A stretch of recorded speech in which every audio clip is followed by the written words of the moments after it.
जरा सोचिए आफ्ताब मुगैरी के साथ।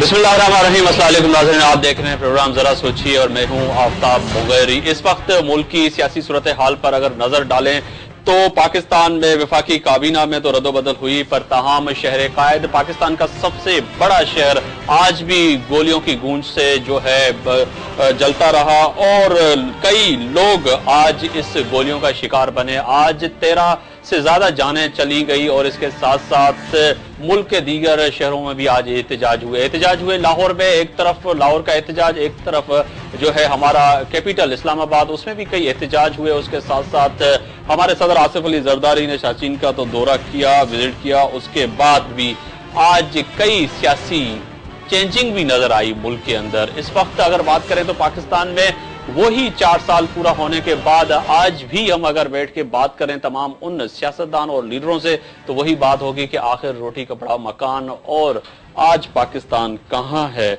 आज तमाम इन मौजूओं पर बात होगी और बिलखुसूस शहर कायद और शासीन पे बात होगी। जिन मेहमानों को मैंने इस मौजू पे बात करने के लिए दावत दी है उसका तारुफ कर रहा था। चलो, मेरे पहले मेहमान हैं खालिद राना साहब, पाकिस्तान थिंकिंग फोरम सऊदी अरब में होते हैं। आज ये खुसूसन हमारे प्रोग्राम में तशरीफ लाए। आपका बहुत शुक्रिया राना साहब कि आप स्टूडियो में तशरीफ लाए। मेरे दूसरे मेहमान हैं असलम राजपूत, रहनुमा हैं पाकिस्तान तहरीक इंसाफ के और बड़े दबंग तरीके से बोलते हैं। आपका भी बहुत शुक्रिया कि आप स्टूडियो में तशरीफ लाए। मेरे तीसरे मेहमान हैं मोहम्मद असद ओस्मान साहब हैं, रहनुमा हैं पाकिस्तान मुस्लिम लीग नून के, क्योंकि ये फर्स्ट टाइम मेरे प्रोग्राम में भी आए हैं।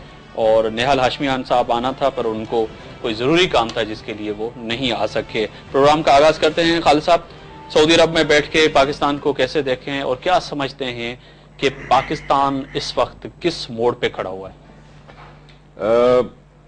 हम पाकिस्तानी रोजाना टीवी के गिर्द जमा होते हैं, हमें शायद लोगों से ज्यादा दुख दर्द का एहसास होता है। हमारे प्यारे यहाँ रहते हैं। अगर एक खबर आती है कि मिसाल ये है कि अगर लाहौर में खबर आती है और कि जी एक नामालूम नौजवान की लाश मिली है, मेरा बच्चा अगर लाहौर में पढ़ता है तो मैं फौरन फोन उठाता हूँ, हम सब में सरासीमगी फैल जाती है। तो हमसे ज्यादा मुतासर कोई नहीं होता।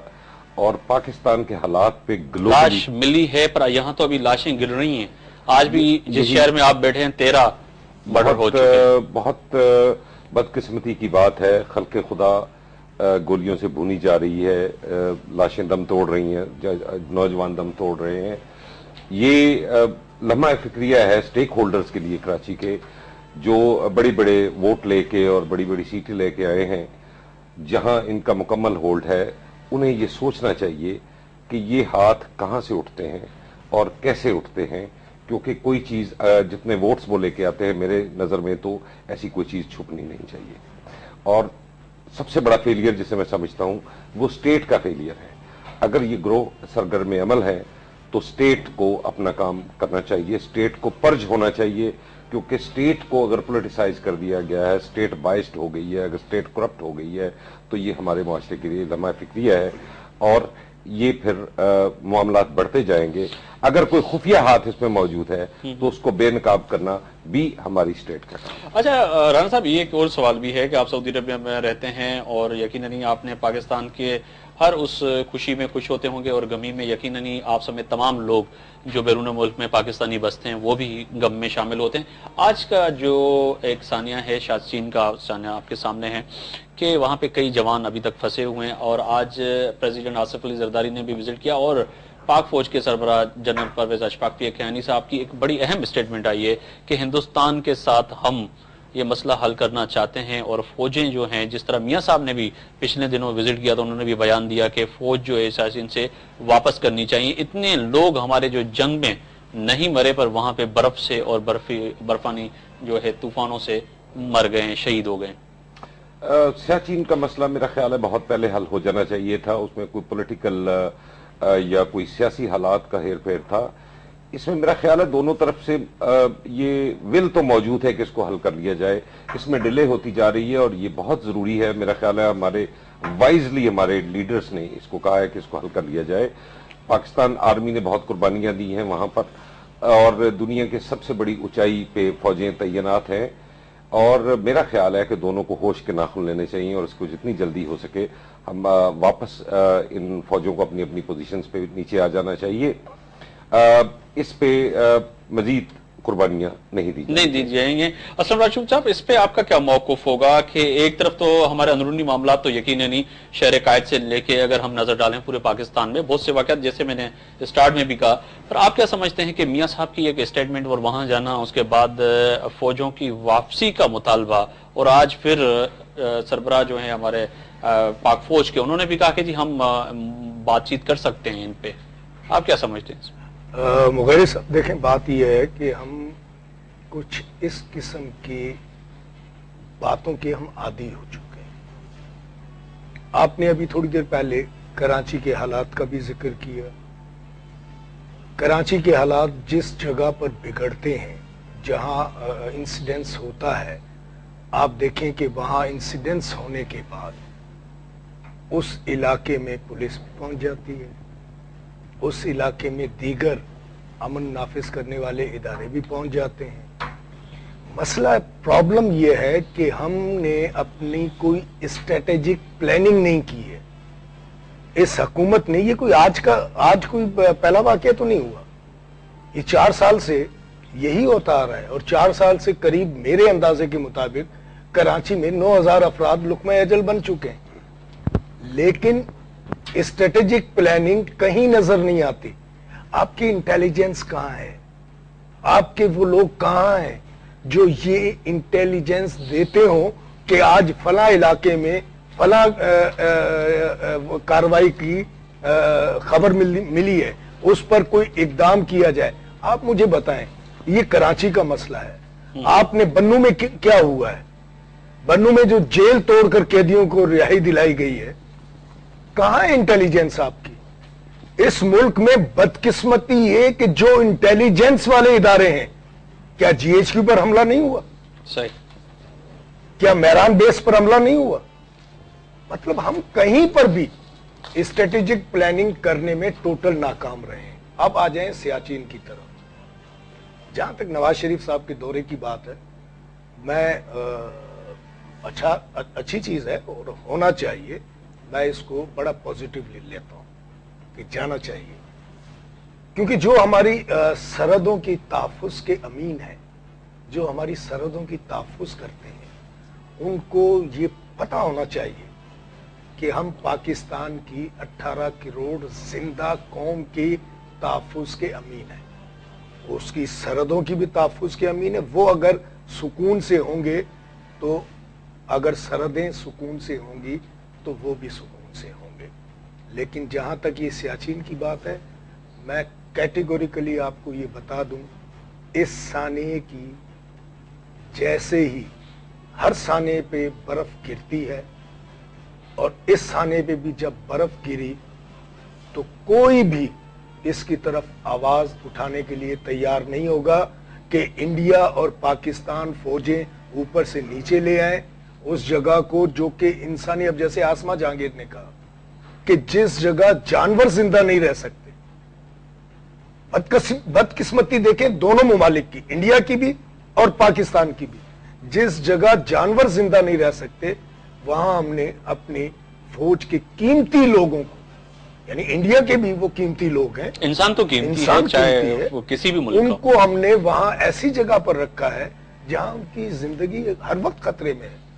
دیکھیں سب سے بہترین پر پی ٹی آئی اور آپ پی ٹی آئی کی طرف سے کیا سمجھتے ہیں کہ جو میاں صاحب کا ایک اسٹیٹمنٹ آیا تھا کہ فوری طور پہ فوجیں واپس کر سکتے ہیں اور ہندوستان بھی کرے پاکستان بھی کرے، اس کو آپ کیسے؟ میرا سوال جو تھا وہ مجھے جواب نہیں ملا. میرا خیال ہے میں اس کا جواب آپ کو یہ دوں گا کہ میاں صاحب اگر یہ بات کر رہے ہیں، وہ پاکستان کے ایک سیاسی لیڈر ہیں، بڑے سیاسی لیڈر ہیں، ایک پارٹی ہے جس کو وہ لیڈ کرتے ہیں.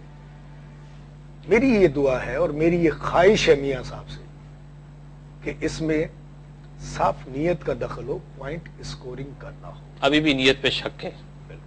جی آپ بتائیے گا کہ عثمانی صاحب، اب وہی نیت کی شک کی بات ہوئی، کیا کہیں گے آپ کہ جو ہے اب پی ٹی آئی کا تو وہی ہے کہ اس میں بھی پوائنٹ اسکور نہیں ہونا چاہیے؟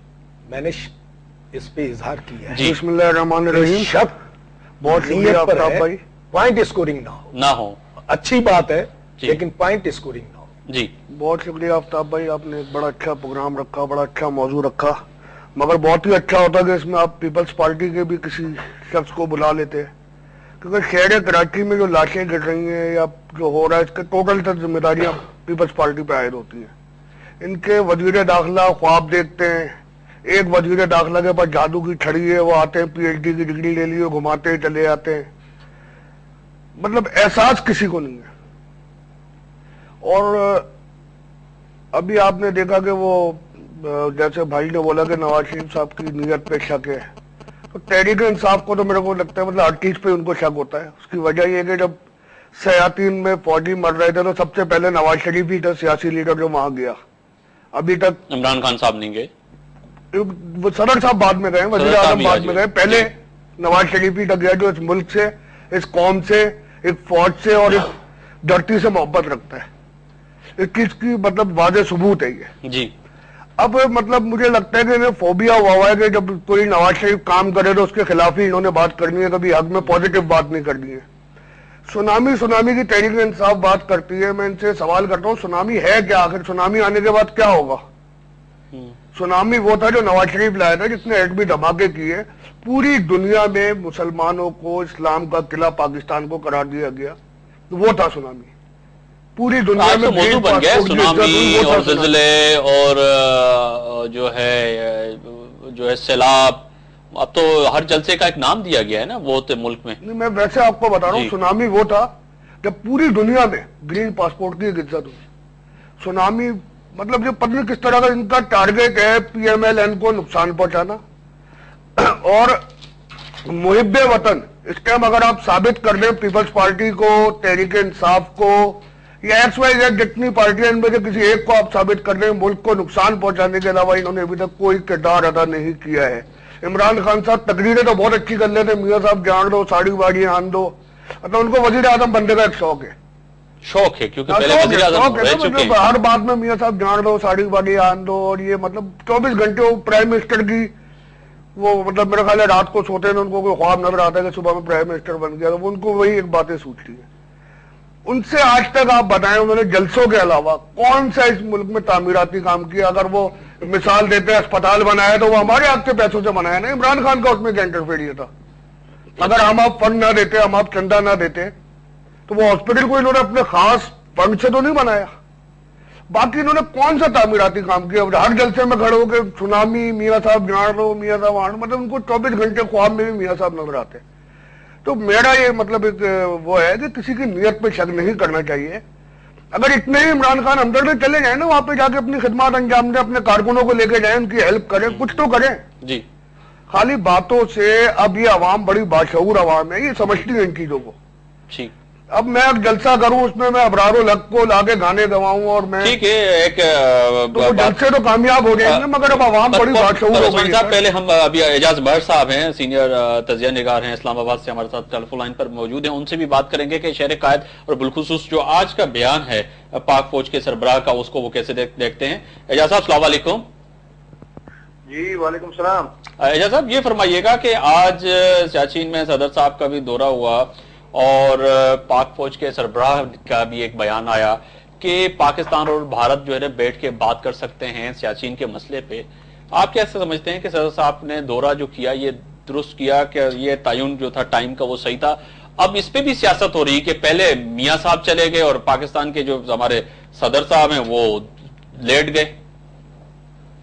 मेरे ख्याल में कि ये पहले या बाद में जाने की बात नहीं है। अगर आप देखें तो मियां साहब ने जो बात वहां कही है उसी बात को फॉलो किया गया है और आर्मी चीफ भी तकरीबन वही बात कर रहे हैं और ये हुकूमत भी पहले यही बात करती आ रही है। तो मैं समझता हूँ कि ये अच्छी बात है, अच्छी चीज है कि आप अगर वहाँ सियाचिन ग्लेशियर पे जो फौजें तैनात हैं उनके अगर आप नुकसानात को देखें तो आज तक इतने गोलियों से या बमों से लोग नहीं मरे जितने के वेदर कंडीशन की वजह से लोग अपाहिज हो रहे हैं, डिसेबल हो रहे हैं,